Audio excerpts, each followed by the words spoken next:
Les vases d'Ussé, tome 1, Les yeux verts d'Éléonore, suite. Lundi 7 juin 1999. Ils se réveillèrent à l'aube. Laurent devait passer les chercher vers 6h30 avec la nonna. Ils n'emmenaient chacun qu'une valise cabine pour gagner du temps en évitant d'enregistrer des bagages. Et l'attente ensuite pour les récupérer à Naples. François avait été surpris par l'organisation d'Éléonore dans le rangement de son bagage. Elle avait beaucoup voyagé et connaissait pas mal d'astuces. Et surtout, elle ne prenait que l'essentiel, en choisissant soigneusement ses vêtements dans la même palette de couleurs pour pouvoir les combiner sans traîner toute une panoplie et en les roulant pour qu'ils tiennent moins de place et se froissent moins. Encore une facette que François découvrait avec bonheur. Ils étaient déjà sur le trottoir devant leur immeuble quand Laurent arriva. À cette heure-là, ils ne rencontrèrent pas trop de difficultés sur la route et arrivèrent à Orly-Sud bien avant l'heure. Heureusement, car Nonna devait enregistrer sa valise. L'avion décollait à 10h15 et arrivait à Naples à 12h25.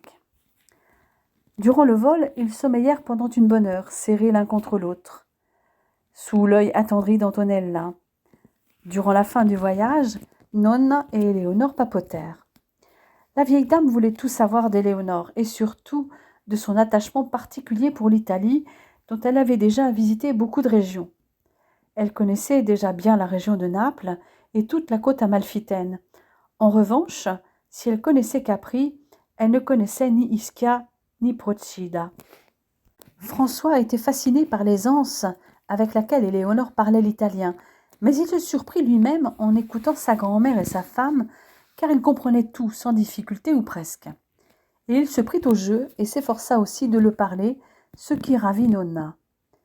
Justement, Éléonore expliqua son amour de la langue italienne par sa grande proximité avec le français, mais surtout sa musicalité.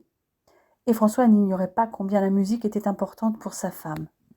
Elle adorait la culture italienne sous toutes ses formes et appréciait particulièrement Buzzati, Moravia et Eco en littérature. Elle mettait un point d'honneur à cuisiner italien dans les règles de l'art. Et surtout, elle aimait les Italiens pour leur accueil, leur caractère entier, expansif, et comme eux, elle parlait beaucoup avec les mains. Leur billet pour la navette de l'aéroport jusqu'au Molo Beverello et pour le ferry de 15h45 étaient réservés. Et après qu'ils eurent récupéré la valise de Nonna, Vette les déposa bien avant l'heure pour le ferry. Il fallait environ 1 heure pour atteindre Ischia-Porto. Et ensuite, il fallait compter une bonne vingtaine de minutes en voiture pour rejoindre Sant'Angelo. Éléonore avait en effet appris, en discutant avec Nonna, qu'elle habitait juste à côté de son fils aîné, Alberto, frère cadet de Chiara, et que celui-ci avait un fils, Matteo, marié avec Vittoria, et papa d'une petite Lucrezia, ainsi qu'une fille, Laura, encore célibataire, qui vivait à Rome. C'est Matteo, le cousin de François, qui devait venir les chercher à l'arrivée du ferry. La traversée entre Naples et Ischia fut rapide. Matteo les attendait. François et lui ne s'étaient pas vus depuis 3 ans, et les deux cousins étaient ravis de se revoir. Ils avaient le même âge et étaient de la même taille, l'un blond, l'autre brun, avec les mêmes yeux bleus. Matteo resta bouche bée quelques secondes quand François lui présenta Éléonore. Mais il se reprit rapidement et l'embrassa sur chaque joue tout en disant à son cousin en italien « Tu as toujours attiré les plus jolies filles, François, mais là, tu as fait fort. Quelle beauté! Heureusement que vous êtes mariés, sinon tous les mâles de l'île auraient essayé de la voler. Ceci dit, méfie-toi quand même. » « Ils peuvent toujours essayer, ils n'ont aucune chance avec moi, répondit Éléonore en lui adressant son plus beau sourire. Ah, fit Matteo surpris. Et cette merveille parle italien en plus. Eh oui, bien mieux que moi, Matteo, ajouta François. Ils arrivèrent à Sant'Angelo un peu avant 17h30. Ce petit village de pêcheurs, sans voiture, fit craquer Éléonore avec ses bougainvilliers luxuriantes, ses maisons blanchies à la chaux, aux portes en bois lumineux. Matteo gara la voiture sur le parking à l'entrée du village et emmena le jeune couple chez ses parents, propriétaires d'un hôtel via Fondolino. Cet hôtel appartenait depuis 3 générations à la famille de Margherita, l'épouse d'Alberto. Les parents de Margherita n'ayant eu qu'une fille, Celle-ci s'occupait maintenant de l'établissement avec son mari. Les parents de Margherita étaient décédés depuis quelques années, tout comme le père d'Alberto.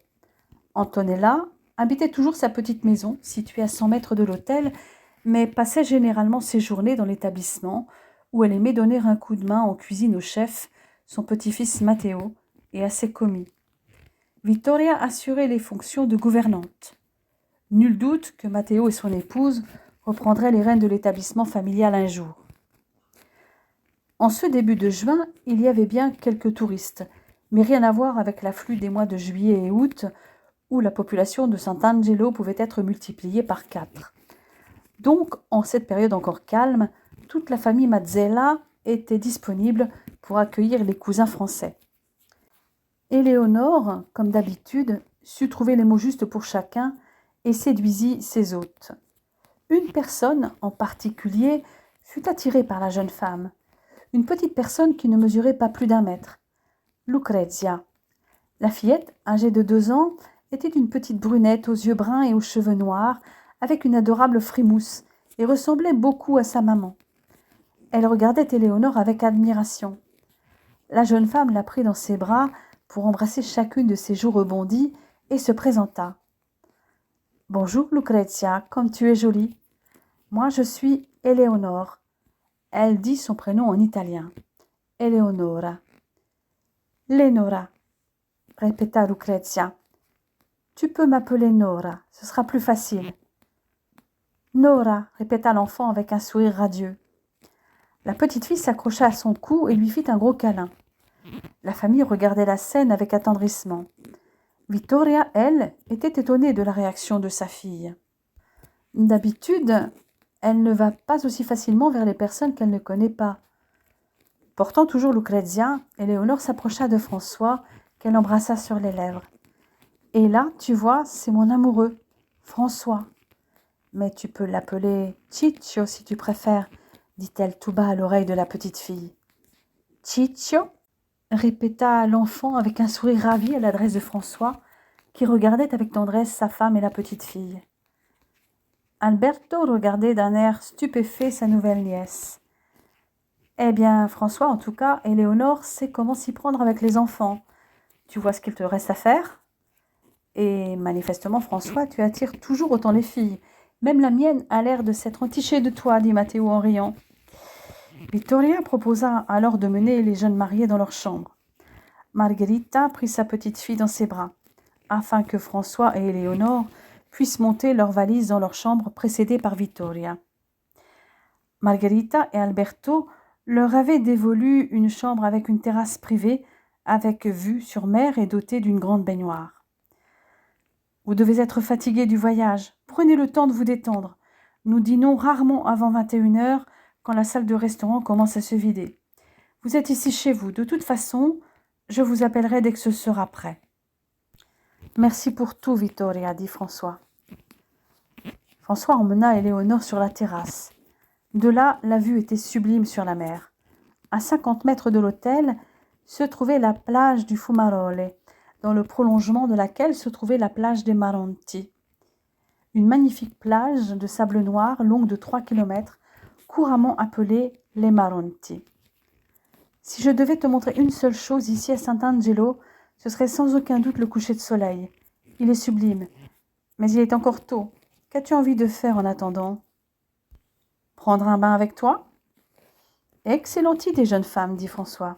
Ne bouge pas, je vais remplir la baignoire. Lorsqu'il revint à peine 2 minutes plus tard, elle était toujours sur la terrasse, face à la mer. Elle se tourna vers François, le visage radieux. « Je suis heureuse, mon amour, d'être ici avec toi. En fait, l'endroit le plus merveilleux au monde, c'est là, dans tes bras, dit-elle en s'approchant de lui. L'émotion et la joie qui illuminaient Éléonore la rendaient si belle et si désirable que François aurait voulu la prendre tout de suite. Et ce désir urgent se voyait dans ses yeux d'un bleu profond. Ils se dévoraient du regard, fascinés par les sentiments qu'ils éprouvaient l'un pour l'autre. François respira profondément pour maîtriser l'onde de chaleur qui commençait à envahir son bas-ventre. Il retourna dans la salle de bain avant que la baignoire déborde. « Le bain de madame est prêt, dit-il en la prenant par la main pour l'entraîner dans la salle de bain. La jeune femme se déshabilla rapidement et entra dans l'eau.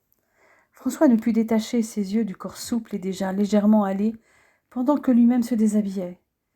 Émerveillé par sa beauté, il se sentit submergé par un amour débordant. Lorsqu'Éléonore, encore debout dans la baignoire, se baissa pour poser le chouchou qui retenait ses cheveux sur le bord du lavabo, le mouvement accentua la rondeur de son fessier et dévoila l'intérieur velouté de ses cuisses. Cette vision troubla François et fit renaître en lui le désir, un désir plus violent que celui qu'il avait déjà ressenti quelques minutes plus tôt. Éléonore le regarda entrer dans l'eau pour la rejoindre, vit son sourire, remarqua la lueur irrésistible dans ses yeux et nota le changement qui s'opérait dans sa virilité. Elle sentit une vague de désir la soulever. François avait bien remarqué où le regard d'Éléonore s'était posé et son changement d'attitude ne lui avait pas échappé. L'eût-il voulu qu'il n'aurait pu cacher son désir, tant la manifestation en était évidente. « Je ne sais pas comment tu t'y prends, mais tu me fais perdre tout contrôle. »« Alors, pourquoi te contrôler ? Moi, je ne sais même pas. Tu n'as qu'à me regarder comme tu le fais, et je suis prête. » Le sourire qu'il y mettant éclaira le visage de la jeune femme. « Oh, Éléonore, soupira-t-il en la prenant dans ses bras. » Elle leva la tête pour lui offrir ses lèvres. Il les baisa doucement, les effleurant à peine, et glissa ses mains le long de sa chute de rein.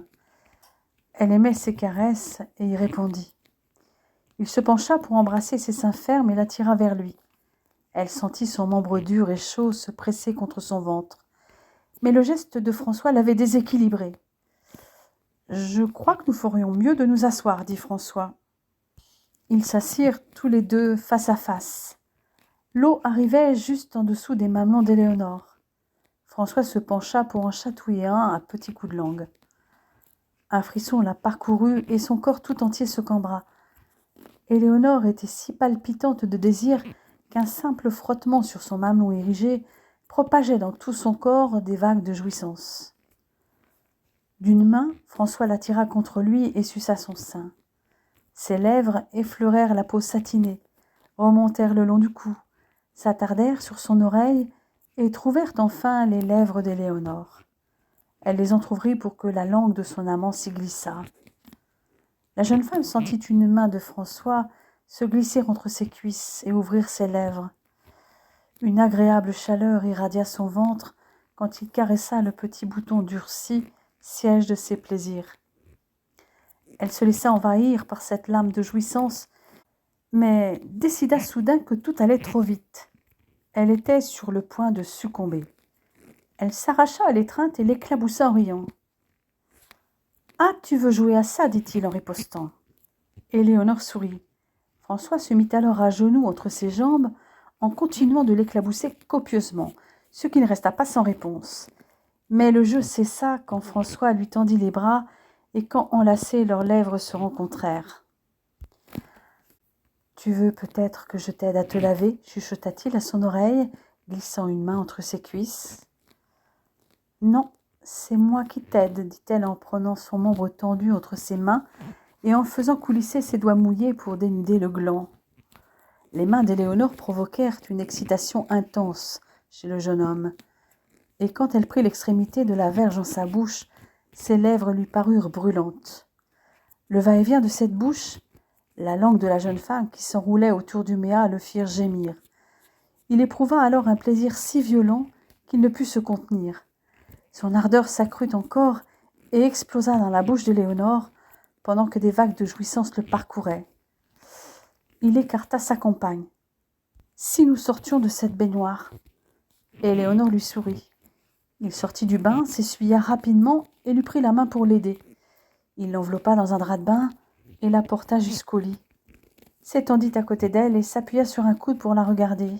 « Tu m'as pris par surprise, dit-il d'un air un peu boudeur. » Éléonore le savait. Il ne lui arrivait pas souvent de jouir aussi rapidement. Il aimait garder le contrôle. « Tu étais plus près que tu ne le croyais, répondit-elle d'un air ravi.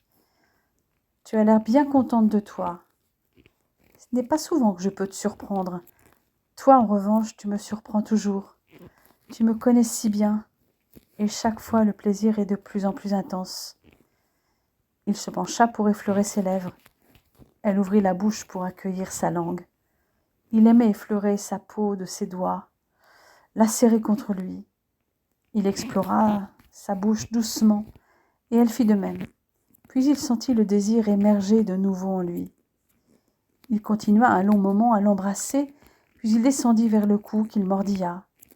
Chatouillée, Éléonore s'efforça de rester immobile, mais son excitation augmentait. Quand il effleura de ses lèvres son épaule, puis l'intérieur du bras jusqu'à la pliure du coude, la caresse lui parut insoutenable. Pourtant, elle ne voulait pas qu'il s'arrête. Sa respiration devint plus rapide. Subitement, François prit un mamelon entre ses lèvres, et Éléonore sentit des ondes brûlantes se déverser en elle jusqu'à sa plus profonde intimité. Le sexe de François devenait de plus en plus dur. Il caressa le sein dont il suçait le bout, puis aspira l'autre mamelon. Éléonore se pressa contre lui. Elle ne percevait pas les bruits extérieurs. Toute son attention était concentrée sur les sensations que François faisait émerger en elle. Lui aussi sentait la chaleur l'inonder et la tension extrême de son membre. Il descendit encore, se plaça entre les cuisses d'Éléonore, écarta les lèvres de son sexe et approcha sa langue de la fente. Elle était encore mouillée du bain, et il se délecta à la fois du froid et de l'eau, de la chaleur et du goût salé de sa femme. Il voulait la caresser, l'embrasser partout en même temps. Il tendit les mains vers les mamelons à l'instant même où il trouvait son clitoris. Elle gémit, s'arc-bouta vers lui tandis qu'il suçait et caressait de sa langue le bourgeon érectile. Soudain, elle sentit la vague monter, gonfler et se déchaîner. Elle l'attira pour lui faire comprendre qu'elle le voulait en elle. Il se redressa, s'introduisit, ressortit et poussa de nouveau. Elle allait à sa rencontre, se soulevant et retombant, se cambrait au maximum, tournant son corps pour mieux le sentir. Le désir de François montait aussi. Il le laissait augmenter sans essayer de le contrôler, suivant le rythme d'Éléonore, sentant la tension augmenter, plongeant profondément en elle, s'abandonnant au plaisir. Ils atteignirent ensemble le paroxysme et se laissèrent emporter. Après un court instant d'immobilité, ils reprirent lentement quelques mouvements de va-et-vient avant de s'arrêter, haletant.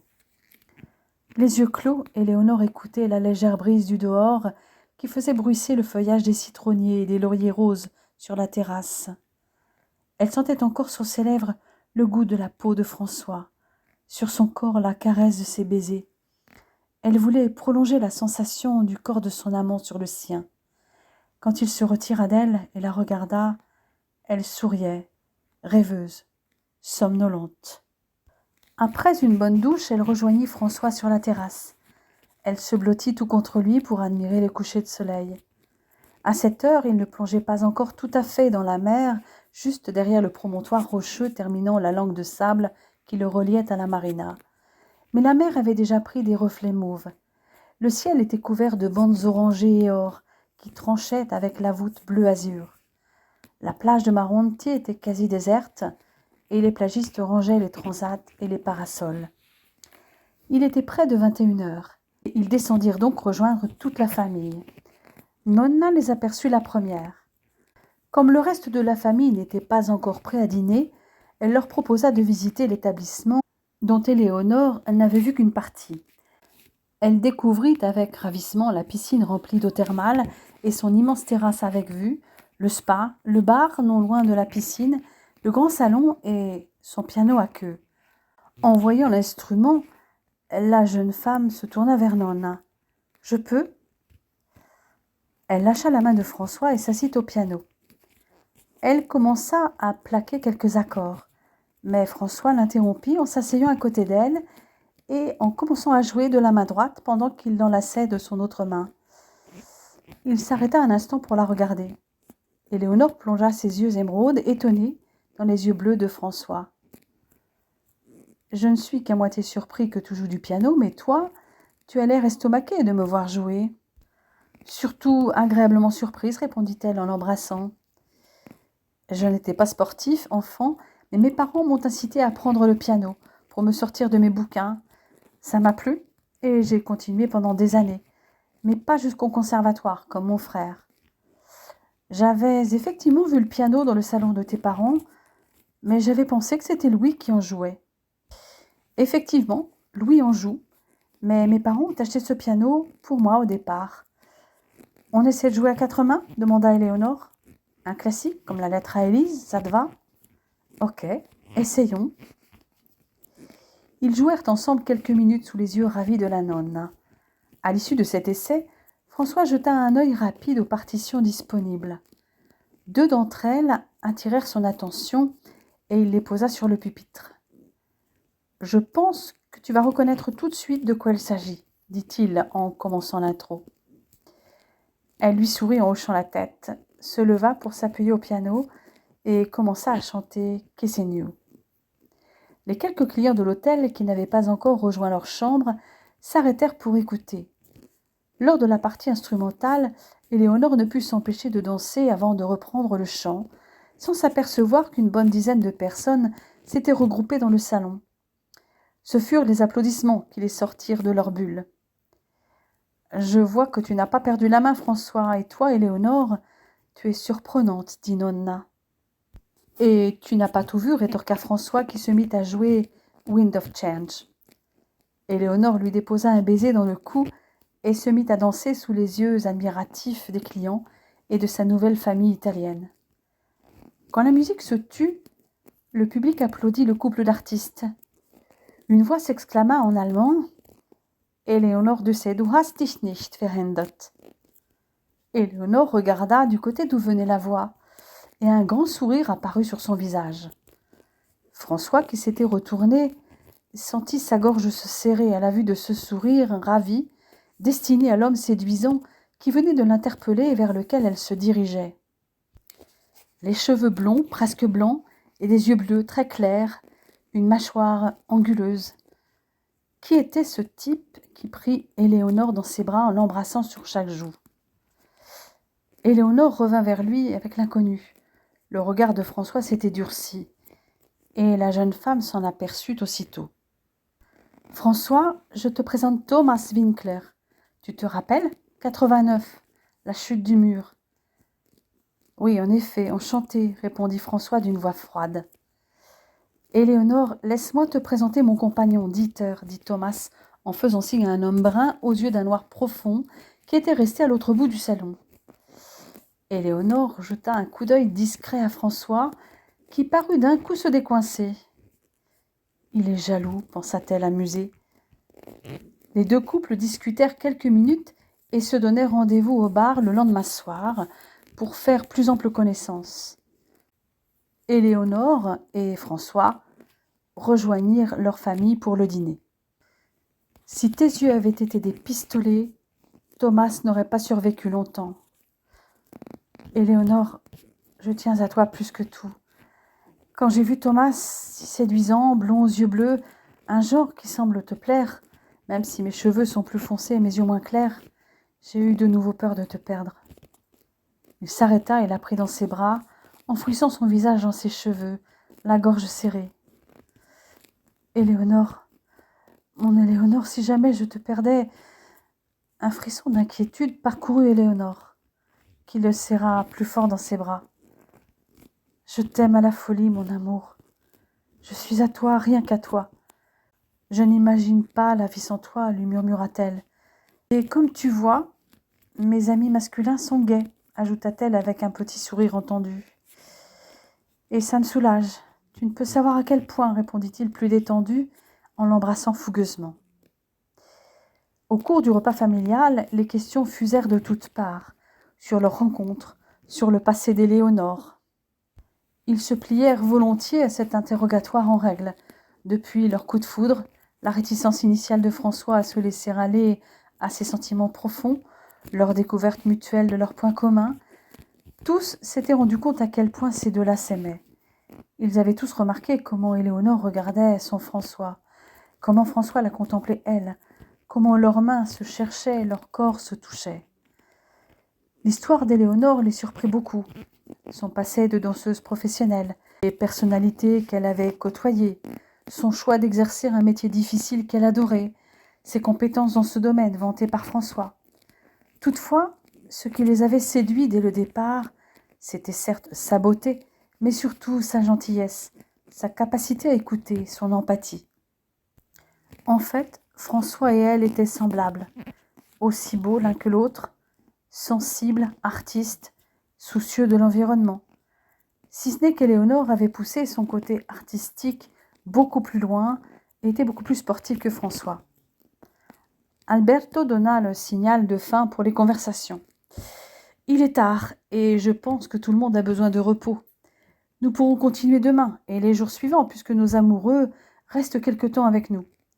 En tout cas, Éléonore et François, merci pour le concert improvisé qui a d'ailleurs beaucoup plu à notre clientèle. Vous pouvez recommencer quand vous voulez. » Tous les membres de la famille se levèrent et se souhaitèrent bonne nuit. Mardi 8 juin 1999. Le soleil inondait la chambre quand François ouvrit les yeux. Il tendit le bras pensant trouver Éléonore, mais la place auprès de lui était vide.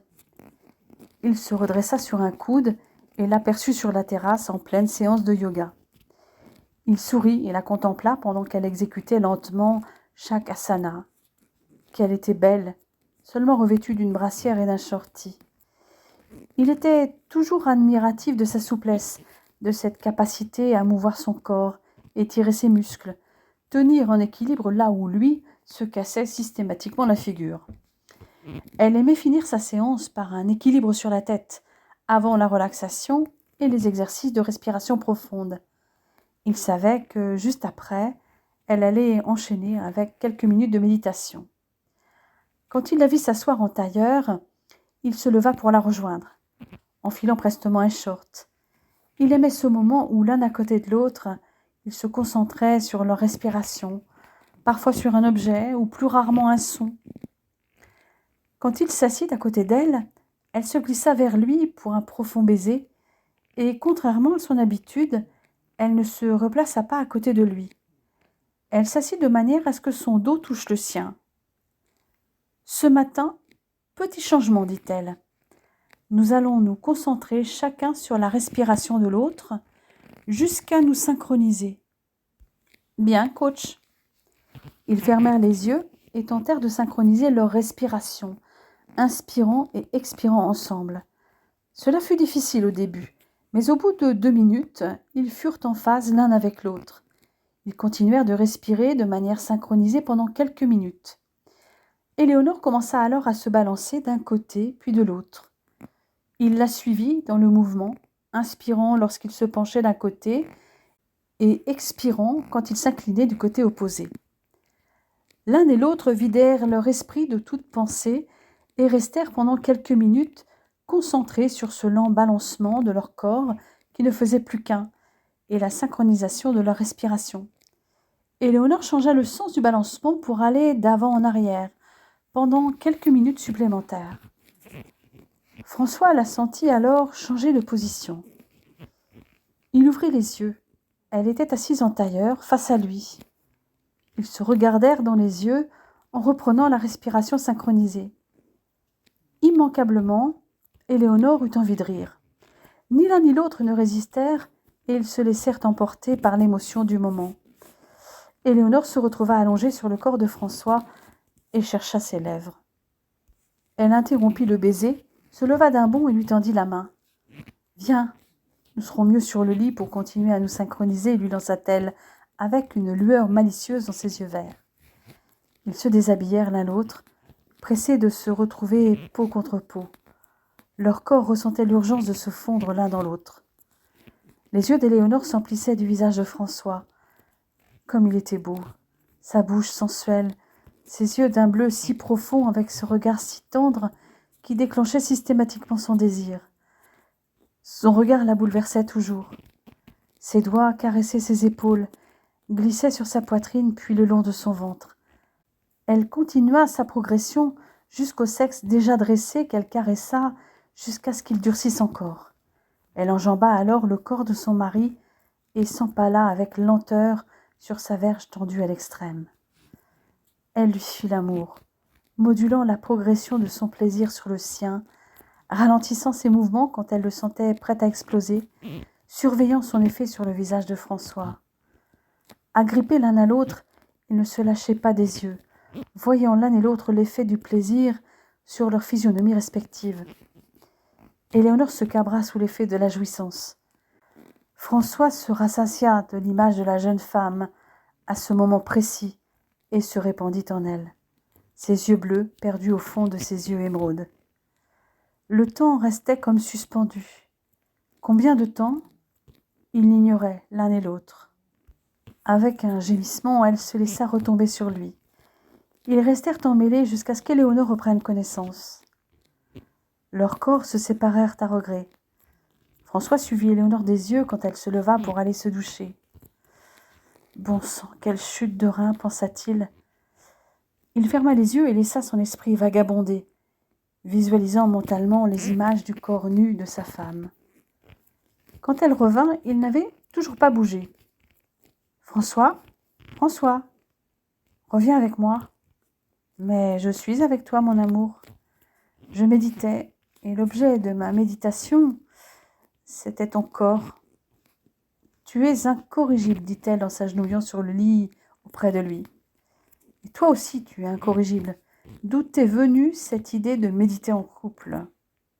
Eh bien, la méditation en couple est une technique issue du tantrisme. Tu sais que je m'intéresse aux philosophies orientales. Tu as déjà entendu parler du tantrisme ? Oui, vaguement. Ça a un lien avec le sexe. L'accent sur les pratiques sexuelles n'est qu'un élément secondaire du tantrisme. L'objectif est surtout de développer une plus grande acceptation de soi et une meilleure réponse aux événements de la vie. Mais il ne s'agit pas que d'acceptation de soi, d'ouverture à soi, mais aussi de s'ouvrir à l'autre. J'avoue que mon intention, c'était de découvrir de nouvelles facettes de notre intimité. Ça agit aussi sur l'énergie sexuelle, mais dans ce domaine de l'énergie, nous en avons à revendre. François l'attira à lui et l'embrassa à pleine bouche. « Tu m'as encore cueillie sur ce coup-là, Madame Vasse, mais je suis prêt à recommencer quand tu veux. » Sentir que nos respirations, puis nos corps, étaient synchrones, c'était magique. Et la méditation en couple finit toujours par un câlin, précisa Éléonore avec un sourire aguicheur. Raison de plus, répondit-il en la faisant basculer pour se retrouver au-dessus d'elle et la couvrir de baisers. Mais la jeune femme repassa au-dessus de lui. Les câlins, ce sera pour plus tard, car maintenant il faut aller prendre le petit déjeuner, monsieur mon mari. File à la douche pendant que je m'habille. Ils retrouvèrent toute la famille pour la colazione. La petite Lucrezia les accueillit avec un grand sourire et s'installa d'office sur les genoux d'Éléonore pour lui faire un câlin. « Nora sent bon. »« Merci, ma puce, » lui répondit la jeune femme en déposant un baiser sur chacune des joues rebondies de la fillette. « Et moi, je n'ai pas le droit à un câlin, s'insurgea François. Lucrezia descendit des genoux de sa nouvelle copine et tendit les bras vers le jeune homme, qui la souleva de terre. L'enfant le prit par le cou et frotta sa joue contre celle de François. « Ciccio, gentil !» Vittoria appela Lucrezia pour qu'elle vienne terminer son petit déjeuner. Matteo avait remarqué les yeux brillants du jeune couple. « Alors, les jeunes mariés, vous avez bien dormi ?»« La nuit fut excellente, » répondit François, « et le réveil encore plus. »« Pas besoin de le dire, ça se voit, » rétorqua son cousin en riant. « Un bébé made in Italy, ce serait génial, » ajouta Vittoria avec un petit sourire. « Nous aimerions beaucoup, mais je dois partir dans les semaines qui viennent en mission humanitaire, et je ne sais pas pour combien de temps. Et si Éléonore était enceinte, je préférerais être auprès d'elle. Mais si jamais un bébé est mis en route ici à Ischia, nous serions ravis. J'espère seulement que François serait revenu à temps pour la naissance. Toutefois, j'aimerais mieux vivre une grossesse avec lui à mes côtés, précisa Éléonore, avec un regard si plein d'amour vers François que tout le monde le remarqua, lui le premier. « Je t'aime, » dit à voix basse le jeune médecin en l'enlaçant et en l'embrassant dans le cou. Lorsque le petit déjeuner fut terminé, Éléonore aida au débarrassage des tables. Elle retrouva Nonna et Matteo en cuisine. « François va me faire visiter Sant'Angelo, mais en revenant, j'aimerais venir vous aider en cuisine si vous m'en donnez l'autorisation, bien sûr. J'adore la cuisine italienne, et quel meilleur endroit qu'ici pour en apprendre plus. »« Tu seras la bienvenue, Éléonore, » répondit Matteo. Le jeune couple flâna dans les ruelles en pente de Sant'Angelo, avec ses maisons blanchies à la chaux, ou parfois colorées de rose ou de jaune, adossées les unes aux autres et avec leurs terrasses tournées vers la mer turquoise. Le petit village de pêcheurs était charmant, avec ses bougainvilliers, ses grottes au creux de la falaise squattées par des petits commerces. Les jeunes mariés ne passèrent pas inaperçus. François, sa haute taille et son type scandinave aux cheveux blonds foncés et ses yeux d'un bleu irrésistible ne laissaient pas les femmes indifférentes. Il n'était pas revenu à Sant'Angelo depuis 3 ans, mais certaines jeunes femmes du village le reconnurent immédiatement, et certaines avaient figuré sur son tableau de chasse de célibataire. Celles qui étaient encore célibataires virent avec déplaisir qu'il était accompagné d'une bien trop jolie blonde. Éléonore, avec son 1,75 m, ses longs cheveux blonds cascadant dans son dos, vêtue d'un débardeur court et d'un short en jean taille basse, qui mettait en valeur ses formes, sa peau déjà hâlée et ses longues jambes de danseuse, faisait se retourner tous les hommes.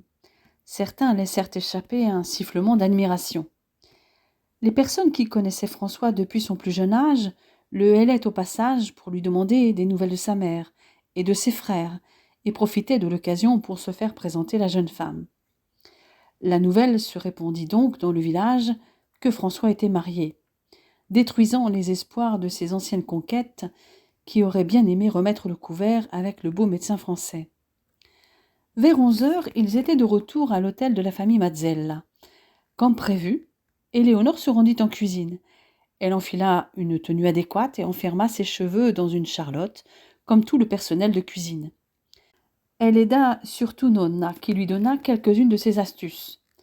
Après tout, la jeune femme faisait maintenant partie de la famille, et elle pouvait lui révéler quelques secrets. Et cette nouvelle petite fille lui plaisait beaucoup. Elles passèrent un très beau moment de complicité dans la cuisine de Matteo, qui fut surpris de l'aisance de sa nouvelle cousine dans un domaine qui n'était pas le sien. Elle était vraiment étonnante, cette Française, qui souhaitait cuisiner comme une mamma italienne.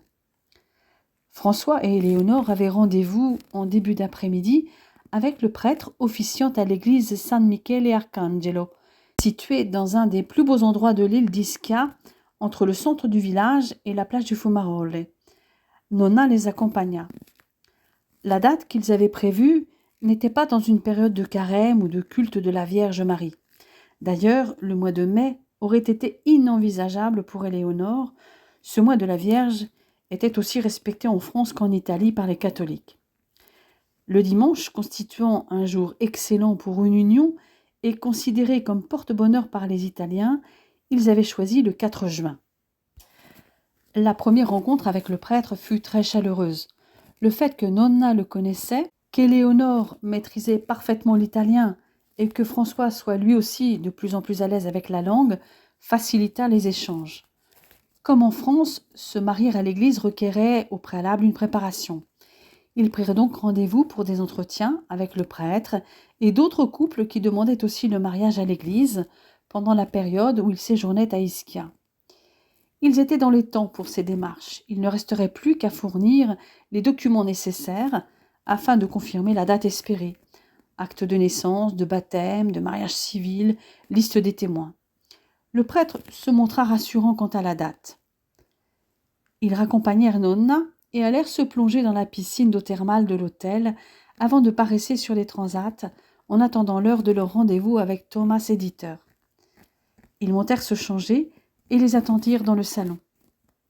Des clients les ayant entendus la veille leur demandèrent de jouer et chanter quelque chose. Ils s'y plièrent de bonne grâce. Ils regardèrent parmi les partitions disponibles et sélectionnèrent 2 titres qui avaient un lien avec leur histoire. La première ravit les touristes italiens présents, puisqu'il s'agissait de Più bella cosa de los Ramazzotti. La seconde fut ovationnée par les Allemands, puisqu'il s'agissait de You and I des Scorpions. Pour la seconde, le regard d'Éléonore ne lâcha pratiquement jamais François des yeux, et il ne fit aucun doute pour les personnes présentes que cette chanson représentait beaucoup pour eux. Thomas en fit d'ailleurs la remarque à Éléonore. Es gibt eine Verbindung zwischen diesem Titel und ihrer Geschichte. Liege ich falsch? Nein, es ist unser Liebeslied. Venez, Allons au bar, poursuivit Thomas en français. Ils s'installèrent et commandèrent chacun un spritz. Alors, belle Éléonore, que deviens-tu? Ça fait quelques années que nous ne nous sommes pas revus. La dernière fois, c'est quand tu es venue pour le concert de Prince à Berlin en mai 92. Exact. Eh bien, j'ai fini la tournée mi-juillet et j'ai stoppé ma carrière de danseuse pro. Et depuis? Je parie que tu es devenue ce que tu as toujours voulu être, infirmière. Gagné.